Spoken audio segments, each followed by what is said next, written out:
Ada sebuah riset di Banten, menengah ke atas,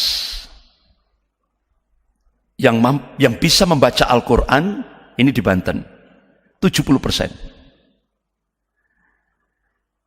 Kemudian yang memahami, artinya tidak hanya sekedar membaca, menghafal, tapi memahami, itu 30%. Tapi yang mengamalkan Al-Quran, 3%. Ini Banten. Umpama Banten itu kalau di Jawa Timur, Maduranya Jawa Timur ya, Banten itu. Ya. Militan Banten. Ya. Jadi itulah kita lihat itu sampel. Jadi ternyata bapak-bapak, ibu yang dirahmati Allah, padahal kita diperintah oleh Allah untuk menjadikan Al-Quran ini way of life. Jalan kehidupan. Tidak hanya sekedar dibaca dan dihafal, tapi dipraktekkan dalam hidup dan kehidupan, baik kehidupan berpribadi, berkeluarga, bermasyarakat, berbangsa, dan bernegara. Ini. Kemudian Rasulullah mengabarkan diangkatnya Imaratus Sufaha, pemimpin yang bodoh. Rasulullah mengingatkan, qala Rasulullah sallallahu alaihi wasallam, innama akhafu ala ummati a'immatal mudhillin. Rawahu Tirmidzi. Yang aku khawatirkan atas umat ini yaitu munculnya pemimpin yang menyesatkan. Itu yang dikhawatirkan oleh Rasulullah sallallahu alaihi wasallam. Dan yang dikhawatirkan lagi oleh Rasulullah, diangkatnya Imaratus Sufaha, pemimpin yang bodoh. Jadi bodoh yang dimaksud itu bukan terus akhirnya nggak lulus SD gitu, enggak. Tapi jahil terhadap din agama. Jahil terhadap agama. Ya. Dan ini akan menjadi kerusakan pada semua sektor kehidupan. Kalau sudah diangkat pemimpin yang bodoh. Imaratus Sufaha. Bapak-bapak, ibu yang dirahmati Allah. Dan ini bukan fitnah, ini bukan fitnah. Pemimpin yang bodoh di sini, wudhunya saja, setelah basuh muka, langsung basuh kaki. Berarti kan jahil. Jahilnya jahil murakkab. Ini. Nah ini mimpin Indonesia. Ini. Jadi otomatis ketika diangkatnya Imaratus Sufaha, ini akan menjadi kerusakan dalam semua sektor lini kehidupan. Ini bukan fitnah, nyata itu. Nyata itu. Wudhunya saja habis basuh muka langsung basuh kaki. Bahkan sampai ketika mau sholat berjamaah,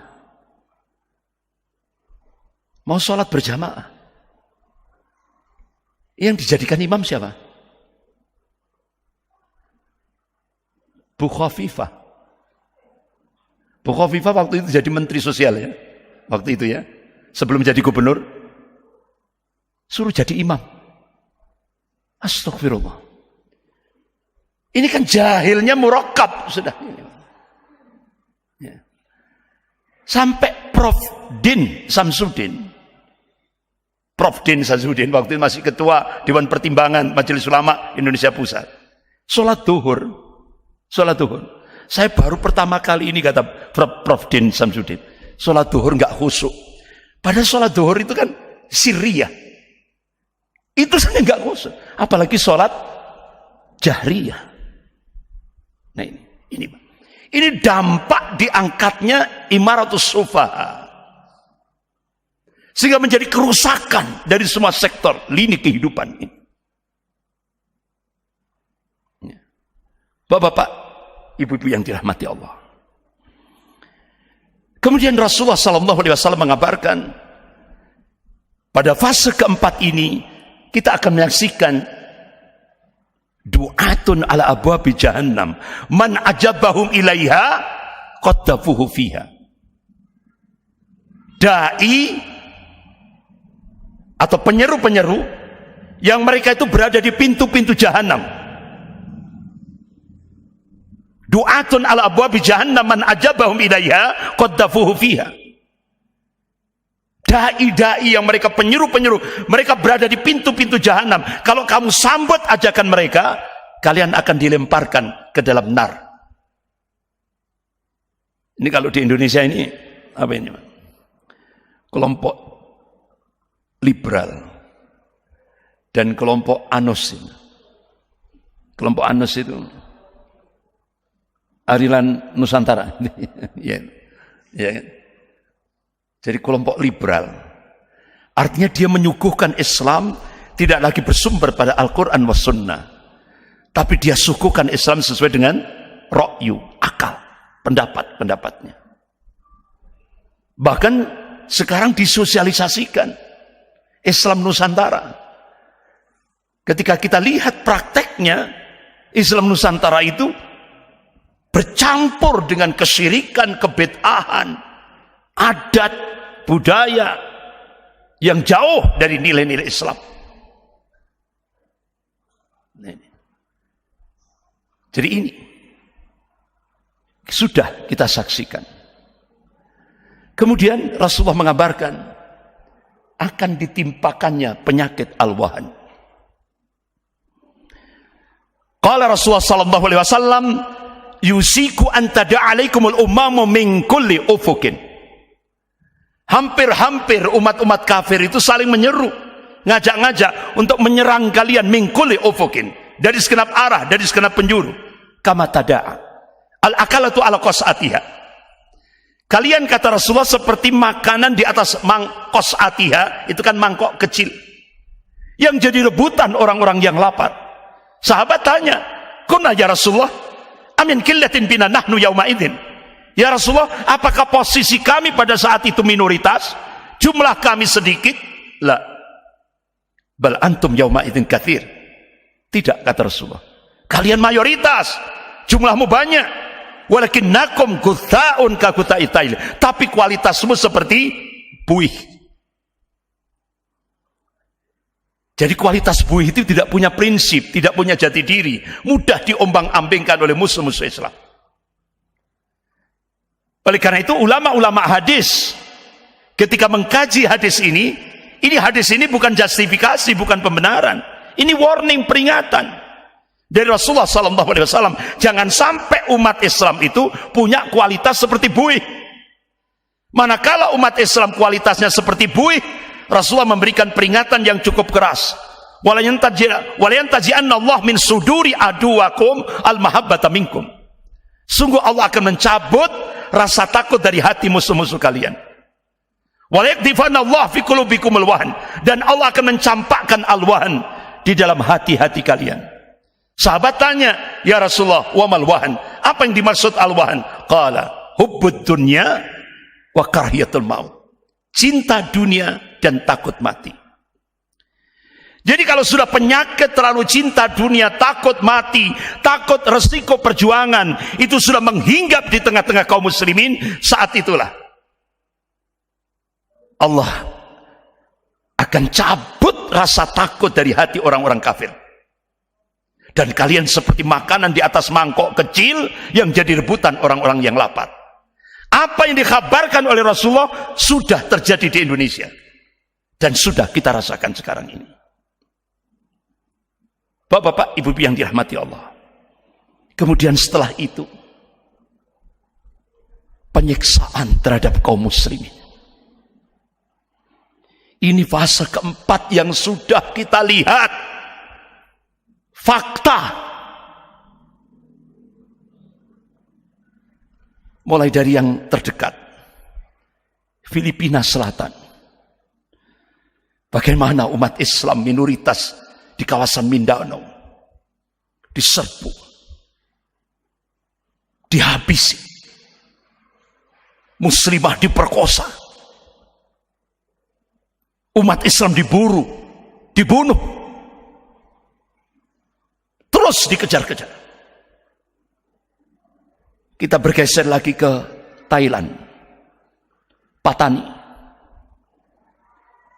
bagaimana umat Islam dihadapkan dengan perilaku yang biadab yang dilakukan oleh rezim Buddha di Thailand. Berapa banyak umat Islam yang mengalami penyiksaan yang berat di kawasan Patani, Thailand. Yang lebih dahsyat lagi, lebih biadab lagi, lebih keji lagi di sebelahnya, Myanmar, yaitu kaum muslimin Rohingya.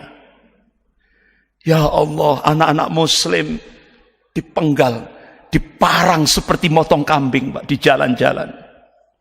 Muslimah diperkosa dengan cara yang biadab. Anak-anak kecil dilempar di bara api oleh biksu-biksu Buddha. Masjid-masjid dikunci, dibakar umat Islam yang sedang melaksanakan sholat berjamaah. Ngeri, Pak. Bahkan ketika dulu umat Islam Rohingya diselamatkan oleh kaum muslimin di Aceh, waktu itu alhamdulillah kita masih bisa menggalang dana untuk membantu saudara-saudara kita yang ada di Aceh, yang ada di Rohingya, yang ada di pengungsian di Aceh. Ya. Jadi waktu itu saya bawa bantuan dari majelis-majelis taklim, termasuk dari Masjid Al-Ghifari. Jadi saya terbang sampai di Aceh dan alhamdulillah saya dijemput oleh Imam Masjid An-Nur yang dari Aceh itu. Siapa Ustadz siapa itu? Lupa saya namanya itu.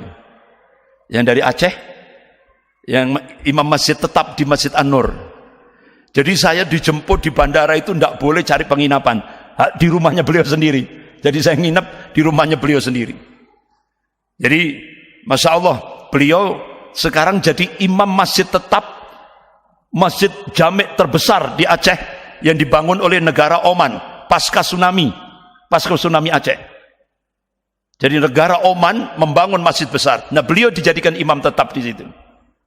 Alhamdulillah, saya berangkat setelah sholat berjamaah, sholat subuh berjamaah di Masjid Baitur Rahman Aceh Darussalam. Akhirnya saya membawa sumbangan dari masyarakat Malang Raya itu ba'da subuh sampai di lokasi di tepi pantai itu jam 10 malam. Berangkatnya ba'da subuh lewat jalur darat. Tapi alhamdulillah tersampaikan. Dan saya melihat, ya Allah, miris kita melihat ada pemuda-pemuda muslim Rohingya yang rata-rata Masya Allah hafal 10 juz, 15 juz Al-Quran, 20 juz, bahkan imamnya 30 juz. Bahkan saya diperlihatkan bagaimana dia masih kelihatan jahitan di kepala karena diparang, Pak, oleh biksu-biksu Buddha ini. Ya. Jadi benar-benar tragis kita. Kemudian kita naik ke atas lagi, Uighur. Ya Allah, lebih ngeri lagi. Bagaimana umat Islam yang dulu punya negara namanya Turkistan Timur, dan setelah 20 tahun wafat Rasulullah sallallahu alaihi wasallam, tepat pada masa Khalifah Utsman bin Affan radhiyallahu an, sahabat Rasulullah Amr bin As diutus untuk mendakwahkan Islam di Turkistan Timur. Nah, ternyata di sana sudah ada teknologi kertas, sehingga akhirnya Khalifah Utsman bin Affan radhiyallahu an mengambil satu policy kebijakan kodifikasi Al-Quran, pembukuan Al-Quran. Ini dampak daripada dakwah yang dilakukan oleh sahabat Rasulullah. Sa'ad bin Abi Waqqas kalau tidak salah, bukan Amr bin As. Sa'ad bin Abi Waqqas kalau tidak salah. Makanya di kawasan Turkistan Timur itu ada masjid yang umurnya 1274 tahun umurnya. Nah, itu. Tapi begitu komunis bangkit langsung dicaplok Turkistan Timur, dirubah namanya jadi Xinjiang. Nah, di sana umat Islam namanya umat Islam Uighur. Itu 5 juta suami-suami umat Islam itu dimasukkan di kamp-kamp tahanan. Istrinya disuruh tetap di rumah, anaknya diambil untuk dididik di kamp-kamp tahanan. Dari 5 juta umat Islam di kamp-kamp tahanan di kawasan Xinjiang itu 1 juta yang dibunuh. Dulu videonya sudah saya tayangkan. Dari 1 juta yang dibunuh itu, diambil organ tubuhnya, jantungnya, ginjal, paru-paru. Bahkan dulu sudah saya tayangkan videonya, ada yang ditembak belum mati, langsung diambil, dibedah tanpa bius, padahal masih hidup, ditembak tapi masih hidup. Jahat sekali. Bahkan Partai Komunis Cina mendapatkan imbalan dari jual beli organ tubuh umat Islam Uighur, itu kurang lebih kalau dinilai rupiah itu 14 triliun rupiah. Jahat. Bapak-bapak, ibu yang dirahmati Allah. Kemudian India, Perdana Menteri India memerintahkan untuk melakukan genosida, pemusnahan massal kaum muslimin yang ada di India. Dulu videonya sudah saya. Ini masa-masa penyiksaan kaum muslimin lingkup global. Dalilnya apa? Tadi kan sudah saya sampaikan, surah Al-Imran ayat 140. Wa yattakhidha minkum syuhada. Dan Allah ingin menghendaki sebagian mukmin mati syahid. Itu yang dikehendaki oleh Allah. Makanya saat-saat penyiksaan kaum muslimin di beberapa belahan dunia ini, jangan memakai kacamata manusia, tapi pakailah kacamata iman. Ini yang dikehendaki oleh Allah. Itu kemuliaan dari sisi Allah. Makanya jangan sekali-kali mengatakan orang yang mati syahid itu mati. Jangan. Orang yang mati syahid, kata Allah, itu tetap hidup. Dan Allah sendiri yang memberikan rizki dari sisinya. Bapak-bapak, ibu-ibu yang dirahmati Allah. Kemudian Palestina, Suriah. Nah, kira-kira penyiksaan kaum muslimin di Indonesia ada enggak? Ada enggak? Ada. Di tengah-tengah mayoritas muslim di Indonesia. Ya kan? Ketika kita memasuki era Nasakom jilid 2. Memasuki Nasakom jilid 2 ini, berapa umat Islam di Indonesia yang jadi target untuk dibunuh? Di Indonesia juga ada. Ya, makanya Nasakom jilid 2 ini kan, kalau dulu nasionalisnya PNI, agamanya NU, terus komunisnya PKI. Kalau sekarang nasionalisnya PDIP, agamanya Islam Nusantara, kemudian komunisnya PKI Perjuangan. Ini Nasakom jilid 2. Bahkan yang kita saksikan, bapak-bapak, ibu yang dirahmati Allah, saya kira gambar ini nggak usah saya terangkan. Saya kira ini sudah kita saksikan seperti ini. Gambar saja. Ini Nasakom jilid 2. Membuka hubungan pada Israel, Yahudi dan Nasrani, Vatikan. Ya kan? Bapak-bapak, ini gambar-gambar saja. Saya kira bapak, ibu semuanya paham. Ketika pertama mulus, karena di sana ada Stan Greenberg, orang Yahudi cukup militan yang paham betul situasi Indonesia. Nah, begitu masuk periode kedua, berapa korbannya? Yang di depan Bawaslu itu 897 kaum muslimin yang luka-luka akibat tembakan dan pukulan. 897 orang. 300 lebih yang disiksa di penjara. Disiksa di dalam penjara. 52 orang hilang sampai hari ini. 10 syahid. 3 diantaranya anak SMP. 3 diantaranya anak SMP, salah satunya namanya Harun Al-Rashid. Itu dibantai 10 brimob. Anak SMP. Itu videonya kan viral. Disaduk, diinjak, hantam pakai balok kayu, kepala yang dihantam dengan popor senjata. Bahkan jasadnya diketemukan di selokan. Itu seorang relawan mencoba untuk mengangkat jenazahnya itu. Itu dipegang kepalanya, batoknya sudah hancur. Tempurungnya sudah hancur.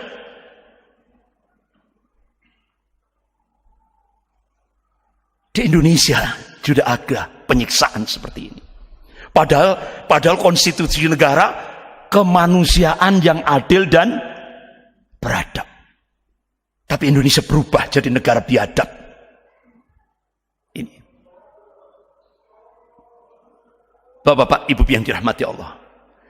Padahal kita diingatkan oleh Allah Subhanahu wa taala dalam surah An-Nisa ayat 93. A'udzubillahi minasyaitonir rajim. Wa may yaqtul mu'minan muta'ammidan fajaza'uhu jahannam khalidan fiha wa ghadiballahu alaihi wa lan'annahu wa 'adda lahu 'adzaban 'adzim.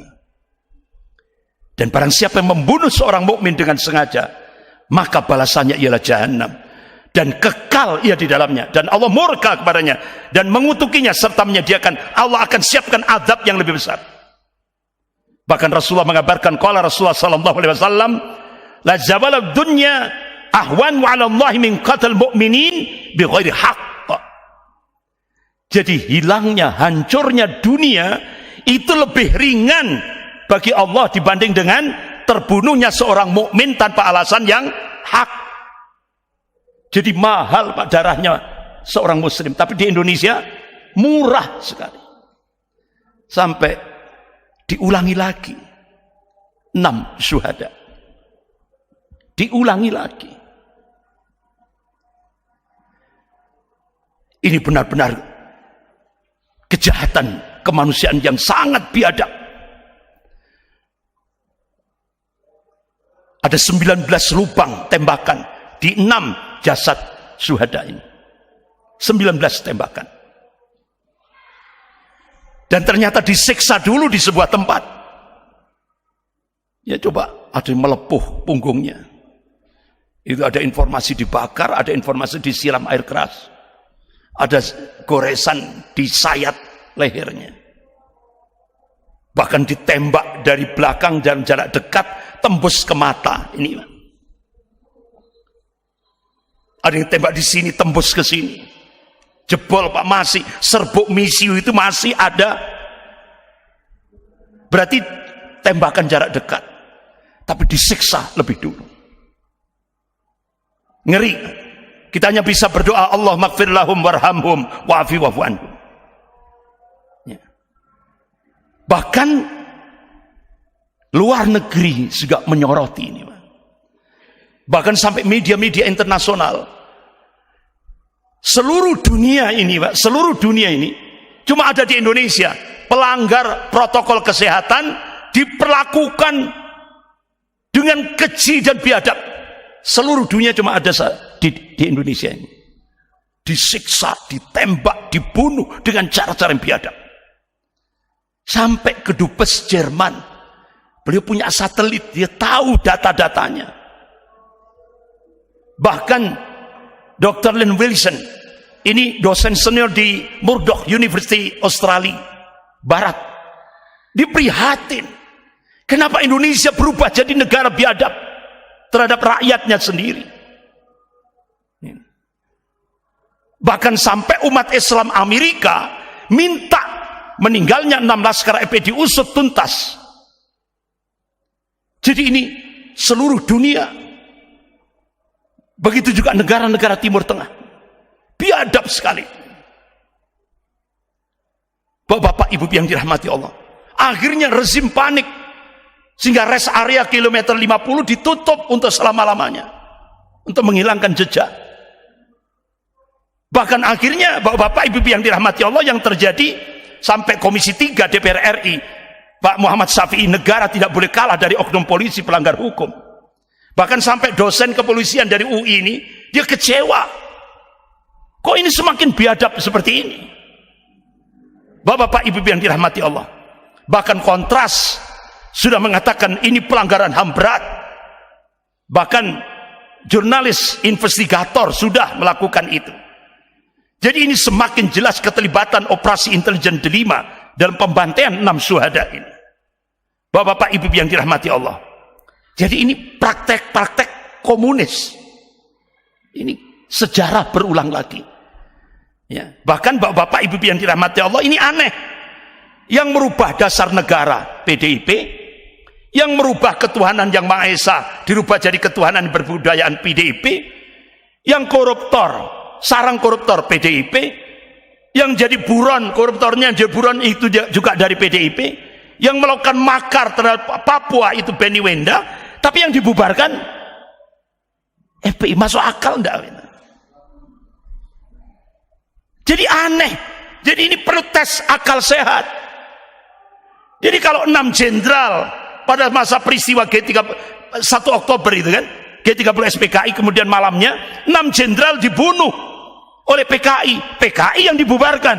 Nah sekarang aneh, 6 anggota FPI dibunuh, yang dibubarkan FPI. Masuk akal enggak itu? Ini kita perlu tes akal sehat. Jadi kita ini dipaksa untuk jadi dungu. 2 ditambah 2 dipaksa untuk jawabnya 6. Ya, dipaksa. Padahal 2 tambah 2 itu 4. Tapi sekarang kita dipaksa untuk seperti itu. Astagfirullah. Gusti Allah mboten sare. Rasulullah mengingatkan, qala Rasulullah sallallahu alaihi wasallam, ittaqu dzulman fa inna dzulman dzulumati yaumil qiyamah. Takutlah kalian akan kezaliman, karena kezaliman itu bisa membuat gelap nanti di yaumil qiyamah. Bahkan Rasulullah perintahkan, qala Rasulullah sallallahu alaihi wasallam, unsur akhaka dzaliman aw madluman. Tolonglah saudaramu baik yang berbuat zalim maupun yang dizalimi. Sahabat tanya, ya Rasulullah, bagaimana cara menolong orang yang berbuat zalim? Cegah kezalimannya. Sementara yang dizalimi, bantu. Karena Allah perintahkan wa ta'awanu 'alal birri wat taqwa. Sekian, lebih kurangnya saya mohon maaf. Astaghfirullahaladzim. Subhanakallahumma wa bihamdik, asyhadu an la ilaha illa anta astaghfiruka wa atubu ilaik. Wabillahi taufiq wal hidayah. Wassalamualaikum warahmatullahi wabarakatuh.